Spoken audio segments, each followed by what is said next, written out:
Good morning, everybody, and thank you so much for taking time out of your busy schedules today to come and join our workshop this morning.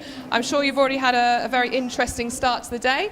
My name is Rebecca Gray, and I'm the primary head teacher at King's School, Barsha. Good morning, I am Rebecca Mundy, so we're both Rebecca, and I am one of the assistant head teachers at King's Barsha. So, can you hear us at the back? Can you hear us? It's so loud. Do you want to just bring your chairs in a little bit, if you wanted to? It's not great acoustics, is it? That's probably better. Come on, let's all snuggle in. Sorry, anyway.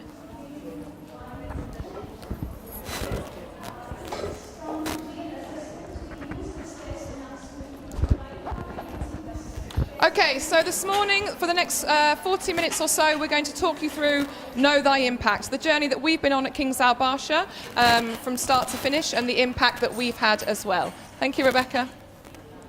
So obviously we're all here today talking about Year of Zayed, and one of the strands that we're going to be thinking about is wisdom.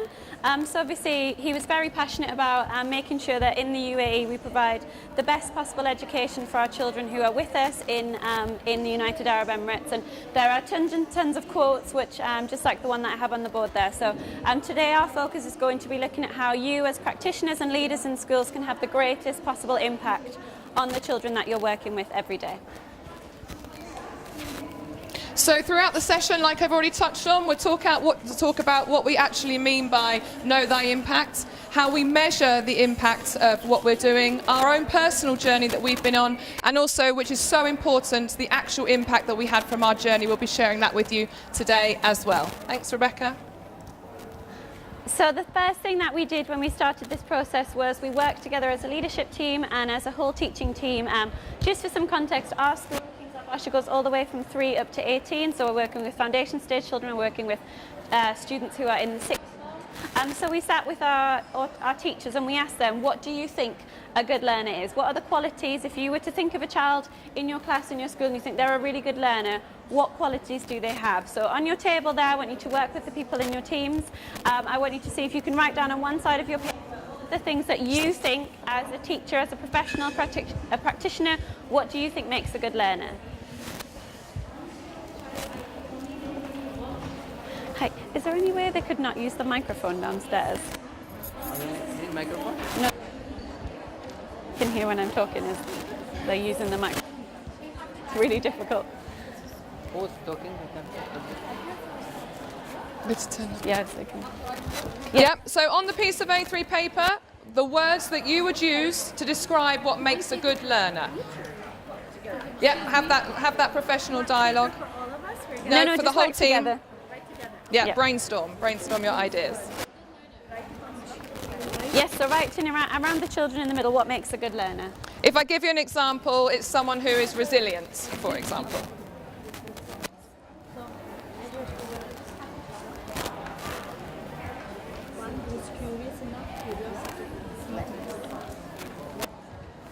So you don't need these yet. You don't need those.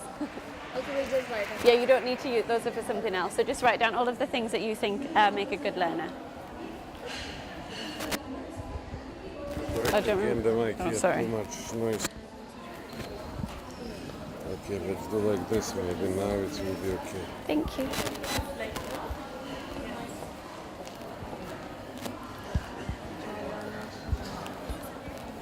Yeah, that's better.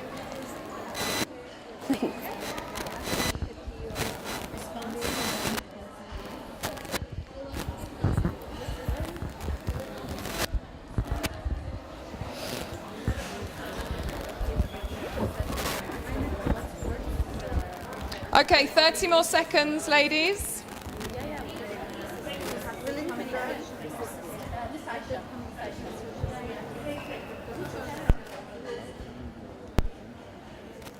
We'll get feedback. Yeah, I'll do some feedback. Yeah, do you want to do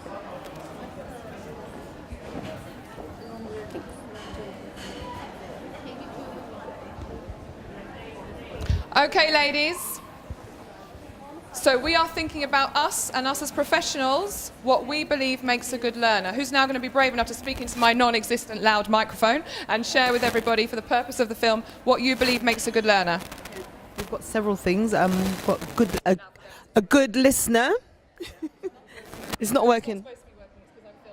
Yeah, a good listener, a child who's persistent. So we had a good listener, someone who is persistent.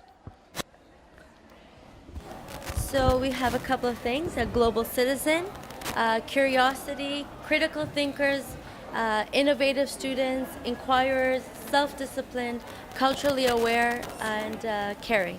So many there, thank you. Just for the purpose of the video, if you didn't pick that up, culturally aware, which is obviously very important in the context that we live in. Critical thinkers, they're very innovative, they have curiosity.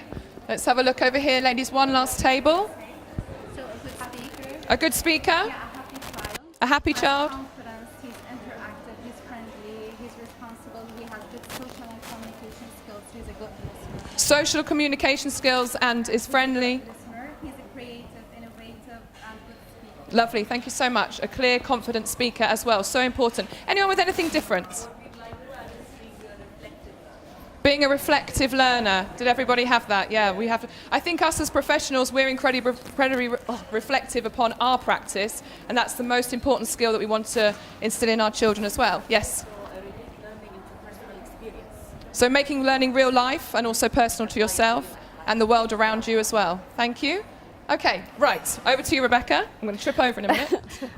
So that's exactly what we did as a team and as a school. We looked and we said, we know as teachers and as professionals that these are the qualities that make a really good learner, and these are the things that we want to instill into our children. But then what we had to do is we had to be really reflective and we had to be good learners. And we said, actually, if we ask the children in our class, in our school, if we ask them this question, what do we think they would say? Because it certainly wouldn't be a lot of the things that we thought. And we did think that they would say some things. So now we're going to ask you to flip.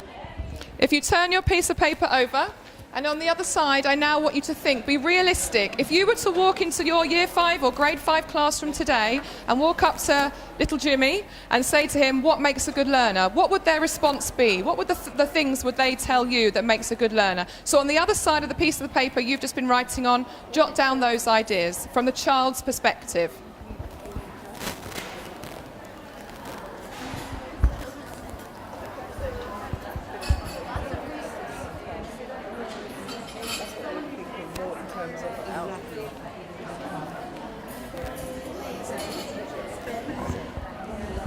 So you're happy with what you need to do, so thinking what the children would say. Lovely. So you're happy with what you have to do, so thinking what the children would say, what makes a good learner.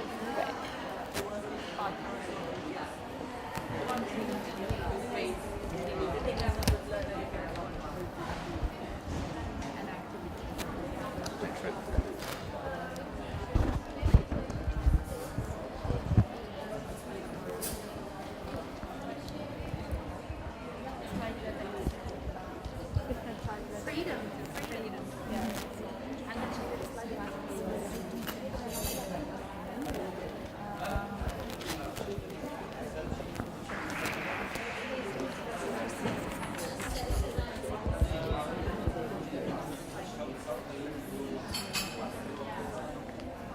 I can't get to you, my wire doesn't reach.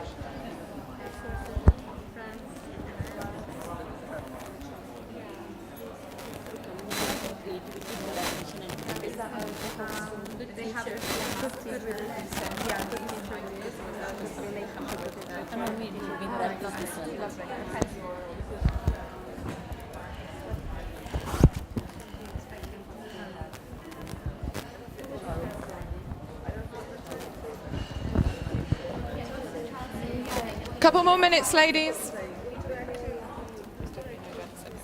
You would say if I'm interactive, so we want to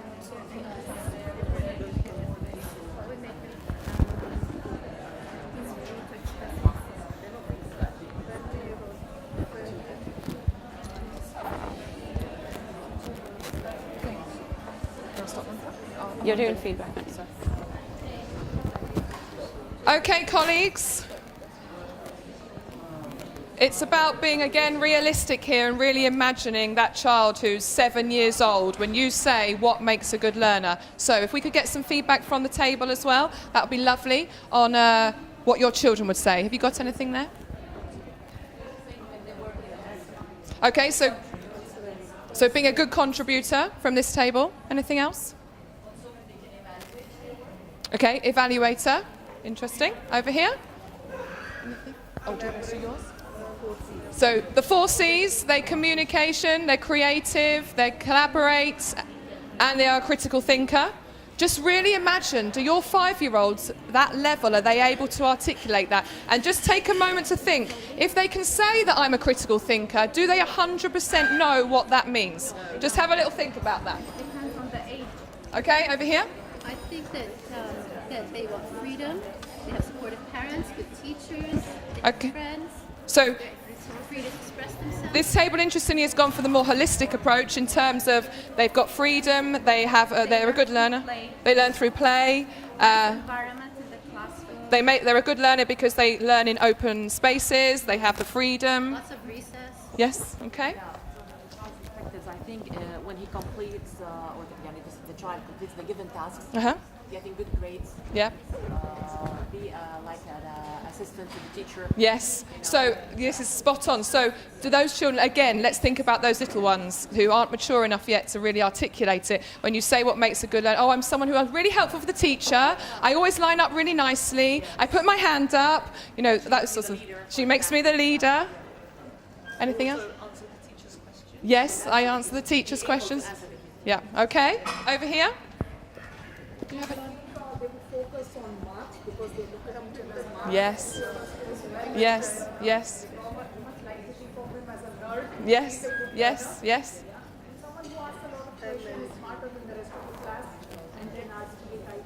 Yes, that one there particularly jumps out at me. A child saying, I'm a good learner because I get good marks. That makes me feel really sad for that little child that works so incredibly hard but doesn't get straight A's. How does that make them feel against the person sat next to them that constantly gets full marks? Yes? Yes. So I'm a good learner because my teacher gives me a sticker or puts a stamp in my book. Okay? Okay? No, this is interesting. It's good the stuff. Anything from this table? I didn't come to you. Someone who remembers, experiments, understands, and is able to apply. Uh-huh. So when you say experiments, do you mean take risks? Yeah. Okay. Hands on. Get stuck in. Doesn't hang back. Okay, lovely. Right, that's a really, really good range. Thank you, Rebecca. Is it over to you? Yeah. Come in a bit 'cause we can't. Oh no, sorry, it's you. Oh, so, like you, when we sat down, and it's interesting some of the things that you have got on your paper, it mirrors exactly what we had. Now, I feel almost a little bit embarrassed when we did the first brainstorm and I wrote what our children would say when I asked them. Because, yeah, I said, oh, they're definitely going to say, oh, I'm really resilient, Mrs. Gray. I'm always independent. It's okay to make mistakes. I learn from my mistakes. But then the reality hits when we actually did do the baseline. Now, Rebecca's going to share with that process at the moment, but what we're about to show you, and through the rest of our presentation, are actual real-life film clips from our children at Barsha. We're being very transparent here and sharing our journey with you, so what happens here and what you see on here stays here. Thank you, Rebecca. So obviously once we kind of met as a whole team and we'd had those conversations that you've just had over a period of time, we wanted to gather some more evidence so that we could really dig deeper into what our children believe to be a good learner. So we had our starting point. So we did 2 things. We did a student survey, which was primarily with our older children, so our Key Stage 2 and our secondary age children. And we asked them questions like what makes a good learner. We asked them about the feedback they get in sessions. We asked them about asking questions to get a real kind of overview of what they thought made a good learner and what kind of their learning experience was in school. And the second thing that we did was we did a video interview, which we'll show you some clips of now. So we interviewed children all the way from FS1, so our children who are 3, up to 6th form, who our children are 17 and 16. And we asked them just one question. We said, what does a good learner look like? What makes you a good learner? And we just gave them the floor and listened to everything that we had to say. So obviously this was our starting point. So this isn't where our children are at now, which we'll talk you through. So we're being very honest, and obviously these weren't the responses that we wanted to get, but these were the responses that we had, and this gave us our starting point, so we knew what we needed to focus on. So I won't show you the whole video, so please bear with me for a second while I find the correct part that we want to share with you. We're very much hoping that you can hear from this speaker. I'm asking the microphone to stop being used down there because it interferes an awful lot.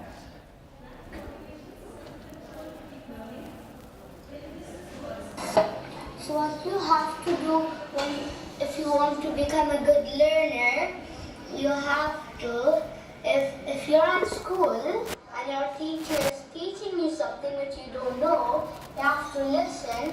Otherwise, maybe it could be really important. You have to be a good learner, and when you listen carefully with your teacher, because that's why sometimes people don't listen when the teacher says you can do some activities, and then the kid doesn't know what to do, and then I have to ask the teacher, what are we going to do? And then she said, what have I just told you? And they just didn't. A good learner. We're just going to fast forward it now to another child, but as you can see already, these are our children. I keep referring to that particular age group who just kept saying it's when you do what the teacher tells you, when you listen carefully. I don't want my kids to listen carefully, to a certain degree I do, but what I want them to do is have the confidence to be their own person and make their own choices. So then we have a child who is also from the younger end of the school.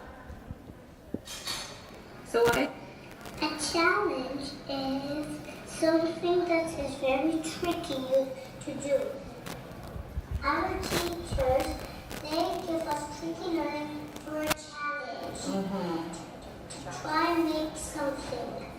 Like trying to make a car, trying to make a tree, trying to make a house. It goes on. Trying to make a door, trying to make a roof. And how does that help your brain to grow? It's tricky to do everything that's tricky. Okay, thanks, Rebecca. Try and try and try and try and try.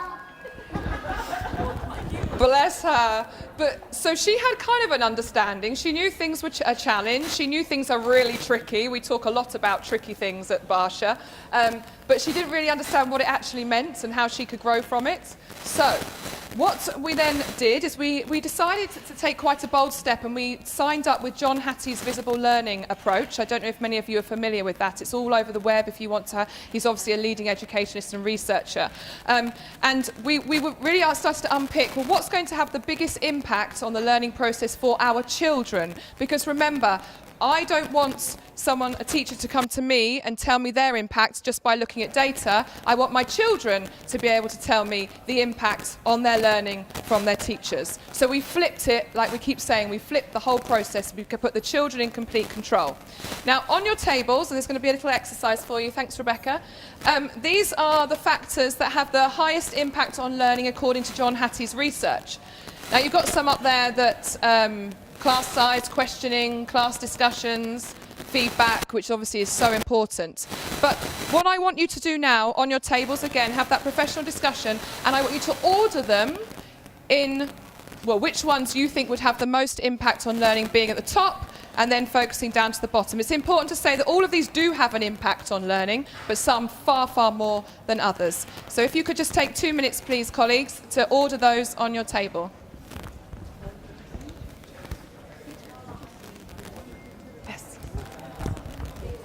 Say again. So this is John Hattie. Yeah. It's called visible learning. Great, so you're happy with what you need to do, pop them in order. Which one has the most impact? Lovely. In accordance to which one you think would have the biggest impact on learning. So you have to put them in order, which one you think has the most impact on learning, which one has the least impact.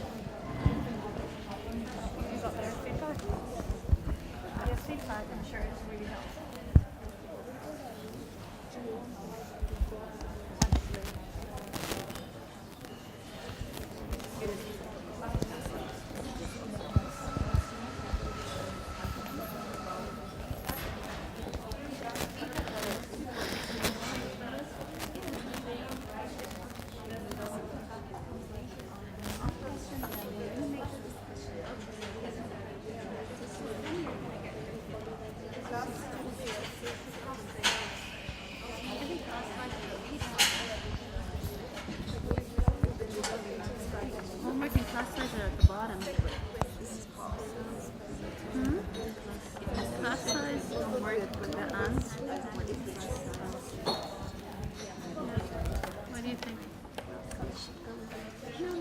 It doesn't matter. I don't know. The class size doesn't matter. Mm.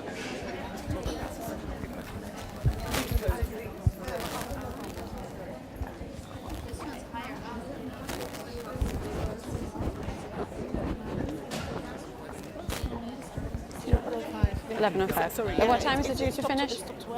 What time is it due to finish? 11:20. Yes. Which table? This table. So she explains it. Okay. So teacher efficacy is a teacher's belief in their own capability and skill set to impact children. So it's basically teachers being aware of how to impact and them taking it upon themselves to be able to implement that. So it's equally towards. Yeah, so it's just capabilities and yeah. Sometimes the children's outcomes are and what is the kind of a learner. They're extremely good. Yeah, it's teachers being aware of their skill sets and their capabilities to impact learning. So it's understanding how to impact learning and also having the skill set and the belief in it. And also part of that is, and also being motivated to actually do it. Yeah. In her class, kind of teacher efficacy is all of the positive parts. Yeah. Yeah.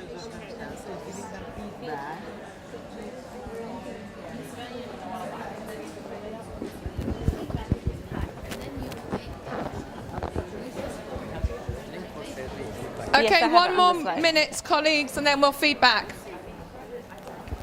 I was just saying that I used to teach, so this is really tricky because they're all related. Yeah. Really, do you know what I mean? Which order would you put them in? Yeah, which one did you? It's so challenging. I was like, oh, which one? But I think my first is probably student expectation. Because we know that self-belief, that it goes a long way. Yeah, So of they course. doubt themselves, etc. I don't know, but it's all because even class size has an impact. Because Yeah. it's more intimate and there's a deeper relationship, but at the same time, it's just. Well, we'll tell you the answer in a minute. Yeah, it's based on he's done hundreds of thousands of case studies. John Hattie. John Hattie. John And he Hattie. had the miserable child, or what's the name of the book? Okay, it's the Visible- moment of visible learning. truth. There are not to be any floating around the sides that you can't make a decision on. Okay, you went for more of a, okay, I get that. That's fine, you can do what you want. Now, before, what I'm going to do actually, I'm not going to take feedback because you'll all be desperate to know. So we're just going to flick to the next slide. And this is according to John Hattie's research. Don't change your lists. So I did explain to one table what we mean by teacher efficacy, because that might be an unfamiliar term to some of you. Teacher efficacy is a teacher or practitioner's belief in their capability to impact learning and implement change.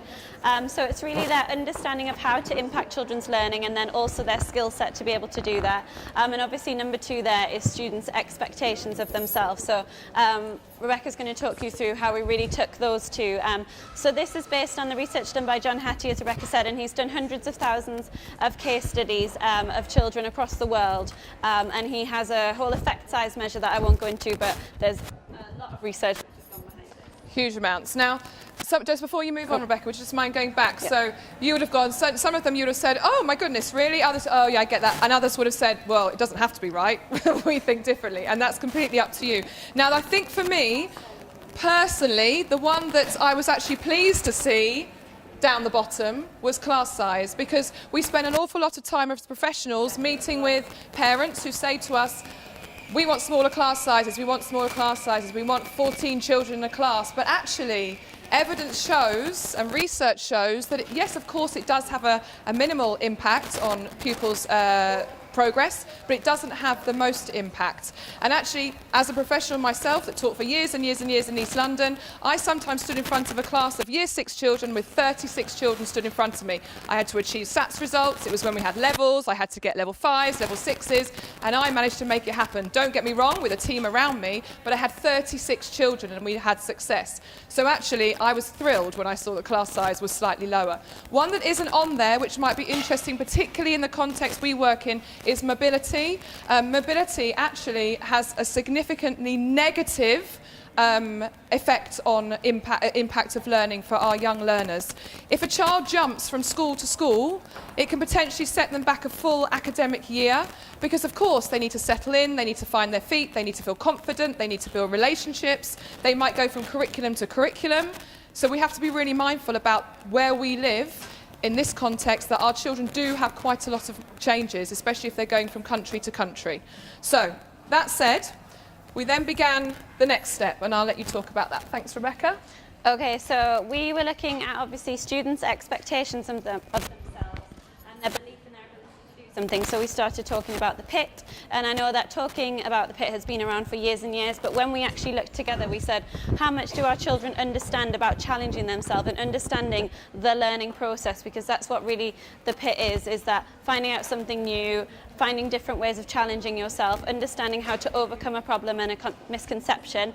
So we have a little boy who I think is in year 2, so he is going to explain what he believes about the pit in a much more eloquent way than I've done it. So I will leave it to him to explain what we mean by the pit. Tell me about the learning pit. So about the learning pit, there is discuss, hear, and learn, and then there's also sadness, then there's collaboration, and then there's joy. So first, discuss is something which is too easy, which should not happen, because if something is too easy, you need to be ready for a challenge. Then comes up fear. So fear is quite scary. He's quite scary and you don't know anything, like what are you talking about? And then you start getting down and to anger. Now anger is someone who's really angry and you're like, why did you give me this challenge? I'm so angry. And then you become quite a little bit sad, and because you're so sad, feeling sad, and because you can't get it out, you can't find a way. But then collaboration happens. So collaboration is something which you look down, look around, look left or right, and then look up. But look down doesn't mean just look down at the table. Look down means something that which you can find something on the table. Then if you can't find something around the table, you look around.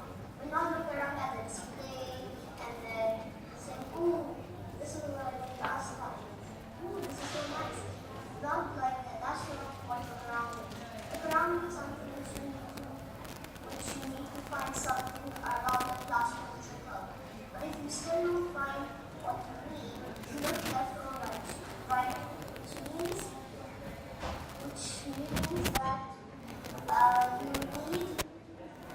you ask your friend, and then if your friends don't know what the answer is also, then you need to ask your teacher, which means look up, but not listening. Okay, sorry for those who couldn't hear at the back, it's not 100% clear, but basically he's talking about the fear and the disgust that something's easy, and he doesn't want to feel disgusted at himself that he's not challenging himself. So he throws himself into the pit, and then he feels dirty, and then he was able to clearly articulate the tools that he uses to get himself out of the pit. And where for those at the back that couldn't hear very clearly, he was talking about looking left, looking right. He was like, you don't just look around you and daydream, you look right to your displays, you look at your working walls, and then you look down. And he said they're not to fall asleep, but the learning aids. And the final thing he does is he look up, but after he's done all of those things first, not just to look at the ceiling, but he'll ask his teacher. So we've really instilled the confidence and also the knowledge and having the tools to be able to help themselves before they come back to the class teacher.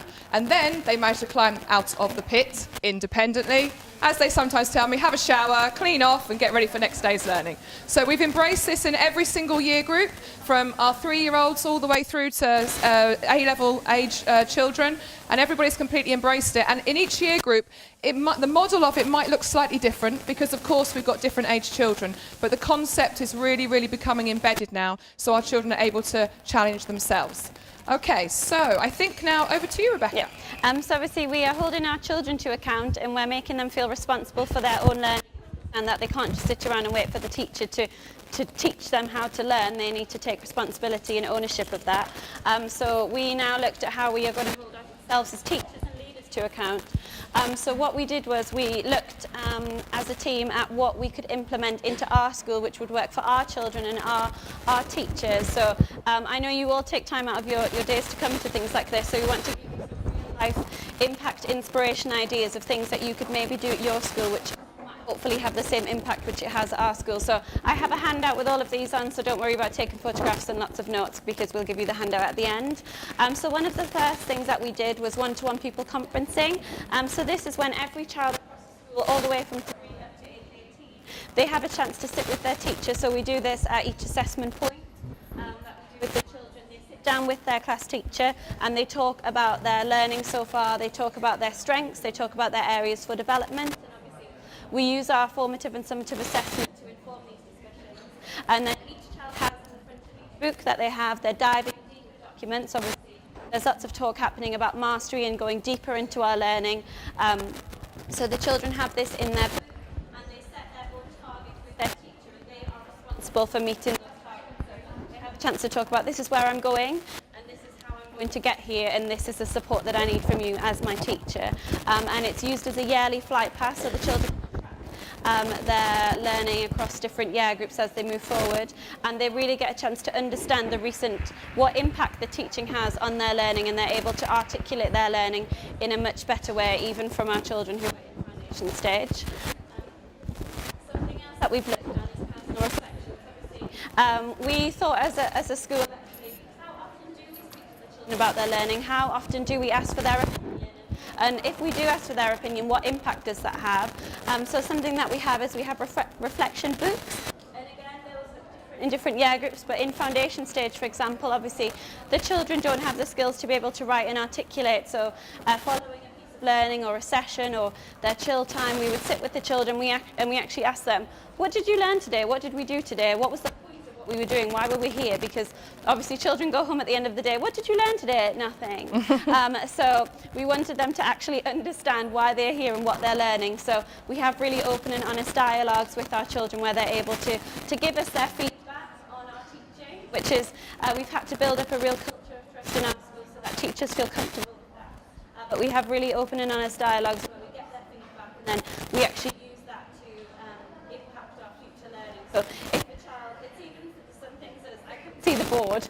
So things like that, we would move them, and then they talk about, I found this really tricky, I need some more help with this, and the children are building up the confidence to say these things, and the teachers again are being confident to implement that to impact future learning. And something else which you might be able to see on there, sorry it's a little bit small, is in the classrooms all the way from foundation stage up to year 6 at the moment. Each child has their own box on display, so instead of having whole class displays, each child has their own box of learning, which they have complete ownership of, and it reflects their best learning. So we use that as a way to challenge them and move them forward, because it's easy for children to become stagnant in their learning and not to push themselves to their absolute limits and to be the best that they can be. So they have to justify every piece of work that goes in there and prove to us why it's better than the piece of work that's in there currently. So that goes all the way from level 1 where they're doing paintings and mark making, up to year 6 where they're doing extended pieces of writing, and the children really have to justify why that piece of work should go in there and how that reflects their learning. Again, it's another chance to talk about learning, and it means that they really feel respected and they feel listened to and really proud of that space. Okay, thanks Rebecca. Okay, so the final two that we're going to share with you are pick-me-up sessions. We introduced those the middle of last academic year. It's an absolute dread of mine that a child leaves a lesson with a misconception. I always say, Rebecca's heard me say this many times before, I was that child in a maths lesson that after 45 minutes went, what actually just happened then? And would walk out, but nobody ever sat down with me and picked up my misconceptions, and I ended up having to teach myself, and that's how I managed to get through my GCSEs, etc., etc. The children in our school, when the teacher notices that they had a misconception, because let's face it, not every child is going to understand everything by the end of every lesson. A sticker is stuck into their maths book or their English book, science, whichever it is, and it just says, please pick me up. So the child can also add it, or the teacher does. It's then the teacher's responsibility at any point before the next lesson. So lots of our teachers stay after school with their children. They'll do it through lunch break and have a shared working lunch, or they'll see them at 7:30 the next morning. But the policy in my school, in our school, is that no child starts the next day's learning with a misconception from the previous day. Because how on earth are we going to have an impact on their progress if we have these misconceptions? This is also shared with the parents. So in their school communication book, if I've had a pick-me-up session, it gets stuck in that day, and my teacher just writes, Rebecca had pick-me-up for multiplication today, so that they're aware of what's going on in the classroom as well.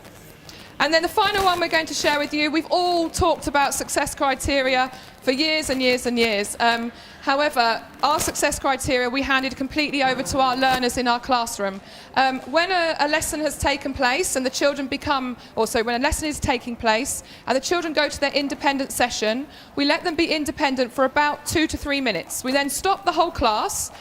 And we always say, what are you remembering to do to be successful? It's always phrased in that way. Our children then all have post-it notes on their tables, and they write down on each one something that they're remembering to do to be successful. So if I was writing a story in year 2, it might be that I'm remembering to use full stops, it might be capital letters, it might be adjectives, compound sentences, etc., etc. The teacher then, in all of our classrooms, we have these fluid usage of arrows, and it's on the surface, and then deeper learning, because everything's about becoming a deeper learner. The teacher then would grab one of them, for example, the one that says capital letters, remember to use capital letters. And with the class, I would say, hang on a minute, is that a really obvious thing in the sense that it's surface level? We should all do that, it's a non-negotiable. Or is it really tricky and it's actually a deeper thing? And then as a class, they would, oh no, Mrs. Gray, it's up here, it's up here. So I would put it at the top. Then I'll pick up the next one, let's say it's adjectives off the top of my head, and we'd have that discussion again. Oh, it's a little bit more tricky than remembering capital letters. So then they have their hand again and they move it down further to go deeper, and I apply it. And then the final one, if it was compound sentences, whatever it might be, is that a really obvious one we're all going to do, or is that quite tricky? Are we going to challenge ourselves with that? Oh, Mrs. Gray, we're going to challenge ourselves. So they're all then down here. So it goes at the bottom. And then the class teacher pulls one out of her back pocket, and she says, but children, I want you all to put yourselves in the pit today, and I all want you to aim for mastery. And on here is a challenge and something you're going to remember to do to be successful that I haven't even talked about. And it's something I haven't even taught you, but you're going to have a go. And you don't even tell them what it is. You stick it right at the bottom. And the children start learning, and they're rewriting their story, and then you start seeing them when they feel confident and they're ready, you'll stand up and you'll just come over and have a look at the pit, something that Mrs. Gray's put up there for me. Then you'll go back and you'll have a go. Then you'll see your friend and be like, oh, I might have a go at that one as well. And you'll come up and have a look. Because we must always remember there are some children that just feel confident and feel comfortable just remembering capital letters for that lesson. Not everybody wants to be thrown deep into the pit and have to clamber their way out. So it's about being emotionally intelligent practitioners as well. This has had a massive, massive impact on our children taking ownership of their learning. Okay. I'm aware, I think we've got about 2 minutes left, so I'm going to whiz through this. On your sheet, which I'll give you at the end, is questions to ask children. So we've also really looked at the way in which we question children. So things like that, what feedback did you get from your teacher today? How many questions did you ask your teacher in class today? Which learning strategy did you find most effective? So don't worry, these are all on the handout, so you'll have a copy of these. But again, it's just developing that open and honest dialogue with our children and asking them questions that will actually have an impact and give us an understanding about what they have learnt in that session. So the last thing that we're going to show you... the last thing then, before we finish, is not the end of our journey, because no one's ever at the end of our journey. It's an exhausting journey, isn't it? But we never quite get to the end. But here's a clip, very, very briefly, of 2 of our children just now explaining what it means to be a good learner. A good learner is someone who knows it's okay to make mistakes. And if they get it wrong the first time, they can always try. A good learner is someone who always challenges themselves, and when they get in the pit, they try back out again. It's a very brief, we'll keep it simple. But thank you so much for your attention this morning, colleagues. And if you have any questions, we'll be hovering around afterwards. But thank you very much Rebecca, for your time. we have the feedback as well. Yep. We have the feed. On the screen there is just the feedback. Apparently it's all online this year, so if you wouldn't mind just logging onto the link, thank you. We would appreciate your feedback, and Rebecca will also bring around the handouts. Thank you. There you go. There should be enough for everybody there. Thank you.